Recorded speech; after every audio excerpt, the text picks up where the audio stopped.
कैसे आप सब लोग।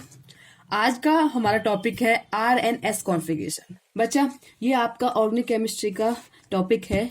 चलो स्टार्ट करते हैं। सबसे पहले इस कॉन्फ़िगरेशन को ये देखो कि ये होती क्या है। ठीक है, सबसे पहले आपको जानना होगा कि RNS का मतलब क्या होता है।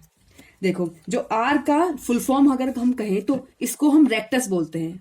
R को हम रेक्टस बोलते हैं, रेक्टस। ठीक है, ये लेटिन का वर्ड है और इसका मतलब होता है right, which rotate in clockwise direction. इसका मतलब ये होगा बच्चा। अगर हम एस का मीनिंग निकाले तो इसको बोलते हैं सिनिस्टर। ठीक है, जिसका मतलब होता है left. Which rotate in left यानी कि एंटी क्लॉक डायरेक्शन। ठीक है बच्चा, एंटी क्लॉक वाइज में होता है। ठीक है, अब देखो सिनिस्टर का मतलब अच्छा नहीं होता था इन लैटिन वर्ड में, तो इसलिए इसको जो लेफ्ट हैंडेड होते थे तो उनको अच्छा नहीं माना जाता था, तो इसलिए इसका नाम लेफ्ट रख दिया, यानी कि वो एंटी क्लॉक वाइज में रोटेट होंगे और ये हो गया हमारा क्लॉक वाइज। ठीक है बच्चा, ठीक है। चलो अब एग्जाम्पल के थ्रू मैं आपको समझाती हूँ। ठीक है, मैंने एग्जाम्पल ले लिया। देखो बच्चे, ये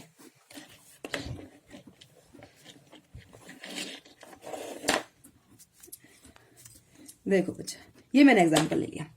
तो बच्चे सबसे पहले आपको ये जानना होगा कि जो RS कॉन्फ़िगरेशन है उसका सिग्निफिकेंस क्या है।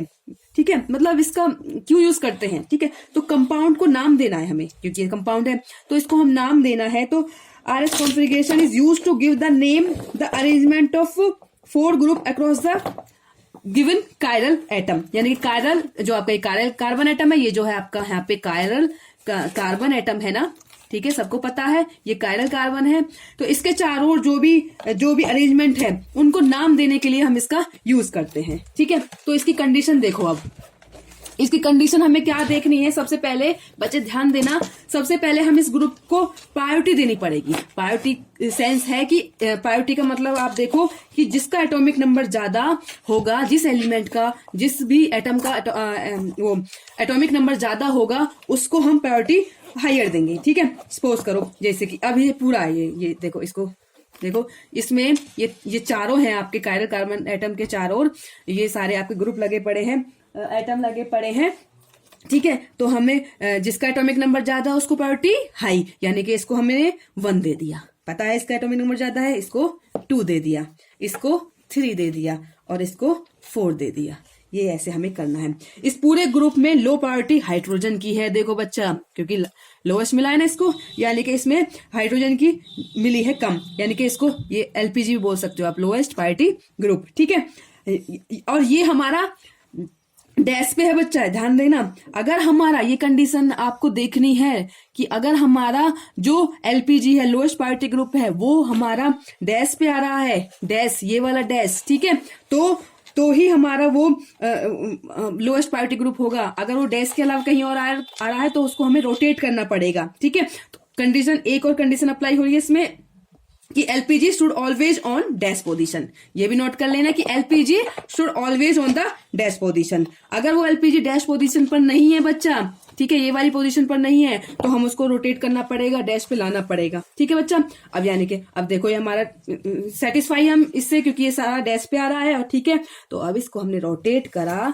तो ये कैसे हो रहा है बच्चा, कैसे जा रहा है, ये जा रहा है आपका क्लॉकवाइज। ठीक है, यानी कि ये आपकी हो गई R कॉन्फ़िगरेशन। ठीक है बच्चा, ठीक है। नेक्स्ट एग्जांपल लेते हैं। एक डिफरेंस एग्जांपल लेती हूं मैं, जो और क्लियर हो जाए आपका कॉन्सेप्ट।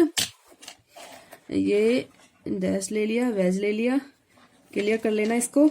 ठीक है, ये हो गया आपका F और यहाँ मैंने ड्यूटेरियम ले लिया। देखो बच्चे, ये ड्यूटेरियम है, और ये हाइड्रोजन है। आपको पता है हाइड्रोजन के 3 आइसोटोप, हाइड्रोजन के आइसोटोप जो होते हैं, ठीक है, एक तो ड्यूटेरियम होता है और एक ट्यूटेरियम होता है। ठीक है, अब आपको पता है कि जो आइसोटोप होते हैं उनके सेम एटॉमिक नंबर होता है, तो हम इसको प्रायोरिटी कैसे देंगे, किस बेस पे देंगे। तो यहाँ बच्चा ध्यान रखना, जो हैवियर आइसोटोप होगा उसको प्रायोरिटी पहली मिलेगी। ठीक है बच्चा, ये ध्यान रखना। तो अब वही F का तो इसमें कोई लेना देना नहीं है, यहाँ पे तो फर्स्ट ही आएगा। इन तीनों में देखना है तो हैवियर कौन है, ये। ठीक है, और उसके बाद ड्यूटेरियम, और सबसे जो वो लाइट होता है ये। ठीक है बच्चा, तो ये आ जाएगा हमारा ये तो ये ऐसे घूम रहा है, ठीक है। अगर हम देखें तो यानी कि इसका हो जाएगा हमारा एस कॉन्फ़िगरेशन, एंटी क्लॉकवाइज है ना, ठीक है, समझ में आया, ठीक है। नेक्स्ट देखते हैं, ये तो था हमारा जो पीछे मैंने प्रीवियस में बताया था, ये तो थे हमारे डेस्क और वेजेस के एग्जाम्पल, आर और एस कॉन्फ़िगरेशन हम उनको कैसे निकालेंगे। अगर हम उसकी फिशर प्रोजेक्शन की बात करें, प्रोजेक्शन, ठीक है, ठीक है, फिशर प्रोजेक्शन तो आपको पता है, उनकी बात करें तो क्या होगा। मैंने एक एग्जांपल ले लिया, यहाँ पे हाइड्रोजन, फ्लोरीन, ठीक है, ब्रोमीन, ठीक है, ये क्लोरीन, ठीक है। प्रायोरिटी अब पता है कैसे देंगे, बता रखी है मैंने पहले, 1 इसको, ये 2 हो गई, यहाँ पे 3 और ये 4, ठीक है। यहाँ पे एलपीजी ध्यान देना बच्चा, यहाँ पे जो लोएस्ट प्रायोरिटी ग्रुप है वो कहाँ पे आ रहा है, वर्टिकल पे। वर्टिकल लाइन में जो फिशर होते हैं वो डैश ही होते हैं। अगर वर्टिकल लाइन पे आ रहा है यानी कि वो डैश है, ठीक है, तो इसमें कोई भी चेंज नहीं होगा, ठीक है, ये ऐसा ही रहेगा। तो वो वर्टिकल लाइन पे आ रहा है तो आपका सेम रहेगा फंडा। तो ये हो जाएगा हमारा, इसको हम करेंगे तो ये हो जाएगा ऐसे, यानी कि ये हमारा कैसा है, एंटी क्लॉक वाइज, यानी कि एस कॉन्फ़िगरेशन, ठीक है बच्चा, ठीक है।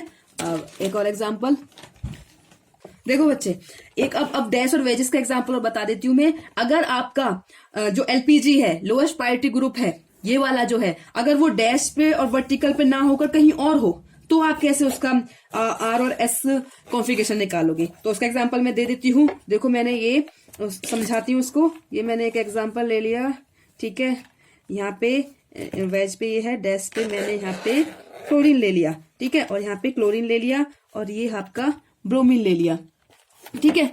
तो यहाँ पे देखो ये क्लोरीन है, ठीक है, यहाँ पर हाइड्रोजन होना चाहिए था, है ना, डैश पे होना चाहिए था हाइड्रोजन, लेकिन उसकी जगह किसने ले ली, एफ ने।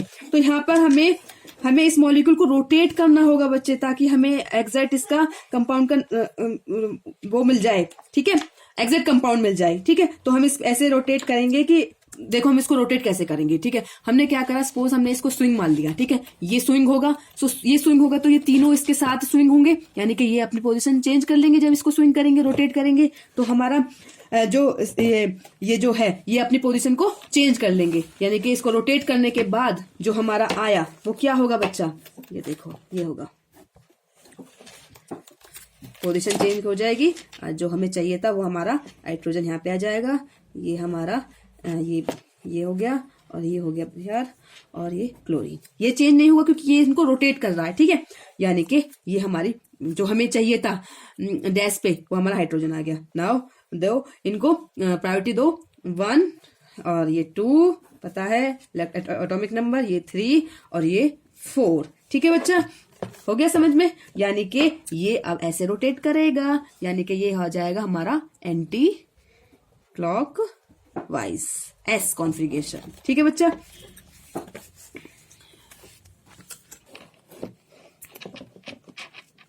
एक और एग्जांपल बताती हूँ मैं आपको, फिशर का बताती हूँ कि वो वेज उस पे ना होके, मैंने पहले बताया था ना कि वो कहाँ हो, वर्टिकल पे हो, लेकिन अब यहाँ पे देखो ये है आपका, यहाँ पे मैंने क्लोरीन ले लिया, ये एफ ले लिया, और यहाँ पे आयोडीन ले लिया, और यहाँ पे Br ले लिया, ठीक है। अब ये प्रायोरिटी देखो, 1 इसको मिलेगी, एटॉमिक नंबर ज्यादा, ये 2 हो गया, और ये हो गया आपका 3, और ये हो गया आपका 4, ठीक है। तो एलपीजी लोएस्ट प्रायोरिटी ग्रुप कौन सा है, 4, लेकिन ये कहाँ रहा बच्चा, हॉरिजॉन्टल पे, ठीक है, आना चाहिए तो वर्टिकल पे, ये वर्टिकल पे आना चाहिए था। तो क्या होगा, ऐसा ही केस है, यानी डैश पर होना चाहिए था। तो इसको आपको कुछ नहीं करना है कि अगर कुछ इसको छेड़खानी नहीं करनी है, आपको बस इसका कॉन्फ़िगरेशन निकालना है, ठीक है। कॉन्फ़िगरेशन इसका क्या होगा बच्चे, ये है आपका इसकी निकालोगे, ठीक है बच्चा। ये एग्जांपल देखो, अब देखो क्या करना है इसमें कंडीशन में क्या है कि हमारा जो एलपीजी है वो आ रहा है हॉरिजॉन्टल पे, ठीक है, तो हमें इसमें कुछ नहीं करना है। अभी देखो ये हमारा कौन सा आ रहा है, ये क्लॉकवाइज आ रहा है ना, आ रहा है, लेकिन हमारा ये वर्टिकल ना होके लोएस्ट प्रायोरिटी ग्रुप हॉरिजॉन्टल आ रहा है, तो इसमें हमें जो कॉन्फ़िगरेशन जो आई है इसकी, ठीक है, उसको हमें अपोजिट कर देना, यानी कि इसकी आर ना होके एस कॉन्फ़िगरेशन हो जाएगी, ठीक है, आर कॉन्फ़िगरेशन हो जाएगी बच्चा। इस तरह आप हर किसी ऑप्टिकल एक्टिव कंपाउंड का कॉन्फ़िगरेशन निकाल सकते हो। ऑप्टिकल एक्टिव यानी कि जो कायरल होते हैं, ठीक है, कायरल कार्बन एटम होते हैं, ठीक है। एक एग्जांपल मैं आपको और क्लियर करने के लिए एक और ले लेती हूँ ऑर्गेनिक कंपाउंड का। ये रहा, ये NH2 और ये CH3 CH2। देखना मुझे, हमेशा उस एटम का एटॉमिक नंबर आपको काउंट करना है इस वाली कंडीशन में है जो कायरल कार्बन से डायरेक्टली अटैच हो, जो कायरल कार्बन से डायरेक्टली अटैच हो। यहाँ कायरल कार्बन से डायरेक्टली अटैच कौन है? ऑक्सीजन। तो आपको पता है जो ये एटॉमिक नंबर है इन सब में सबसे ज्यादा इसका होगा, तो हमने इसको हायर प्रायोरिटी दे दी। देन ऑक्सीजन, ये 3 और ये 4 लोएस्ट। क्यों? क्योंकि यहाँ पे देखो, यहाँ पे तो समझ में आएगा क्योंकि इसका एटॉमिक नंबर ज्यादा है, ठीक है। लेकिन इन दोनों में हमने क्यों दी है? क्योंकि यहाँ पे थर्ड कार्बन तो है लेकिन इसकी थर्ड पोजीशन पे हाइड्रोजन है, ठीक है, जो कि लोअर होता है एटॉमिक नंबर। लेकिन इसकी जो CH2 CH3 इसकी थर्ड पे हमारा क्या है? कार्बन है, ठीक है, यानी कि इससे हायर होगा, इसलिए हम इसको थर्ड प्रायोरिटी देंगे, ठीक है। तो इसी तरह से ये जो होगा आपका, इसको हम देखें तो ये होगा हमारा एंटी क्लॉकवाइज, एस कॉन्फ़िगरेशन, ठीक है बच्चा, ठीक है, ऐसे कर लोगे आप, ठीक है। इसका भी निकाल सकते हो आप। देखो ये एक और एग्जांपल बता रही हूं मैं आपको, CH3 और CH2 CH3 और C डबल बॉन्ड OH, ये एग्जांपल ले लिया, ठीक है। यहाँ पे इसको मिलेगी प्रायोरिटी, ठीक है, और इसको सेकंड मिलेगी, इसको थर्ड मिलेगी और इसको फोर्थ मिलेगी। क्यों? ये तो कंसेप्ट समझ में आएगा क्योंकि यहाँ पे मैंने बताया था जो कार्बन होता है, यहाँ पे थर्ड नंबर पर कार्बन आ रहा है लेकिन थर्ड नंबर पर हाइड्रोजन आ रहा है जो कि एटॉमिक नंबर लेस होता है, तो इसको प्रायोरिटी ज्यादा मिली 3। लेकिन यहाँ पे देखो, यहाँ पे इसको क्यों मिली है? क्योंकि यहाँ पे ऑक्सीजन आ रहा है जस्ट इसका, यहाँ पे हाइड्रोजन आ रहा है, ठीक है, समझ में आया बच्चा। तो इसका हो जाएगा क्लॉकवाइज, यानी कि इसकी कॉन्फ़िगरेशन क्या होगी बच्चा? R कॉन्फ़िगरेशन, ठीक है। तो बच्चा ये कॉन्सेप्ट R और S का कॉन्सेप्ट जो है R एंड S कॉन्फ़िगरेशन आपको आई होप समझ में आ गया होगा। कुछ नहीं करना है इसमें, सिंपल सा रूल है, बस आपको क्या देखना है? प्रायोरिटी देखनी है। जिसका एटॉमिक नंबर ज्यादा उसको प्रायोरिटी हाई देनी है और उसके बाद आप उसको एंटी क्लॉकवाइज और क्लॉकवाइज घुमा के देख लेना कि कौन सा आ रहा है। अगर क्लॉकवाइज आता है तो वो कैसा है आपका? R, ठीक है, यानी कि वो आपका राइट है। और एंटी क्लॉकवाइज आता है तो उसकी कॉन्फ़िगरेशन क्या होगी बच्चा? S कॉन्फ़िगरेशन होगी, ठीक है बच्चा।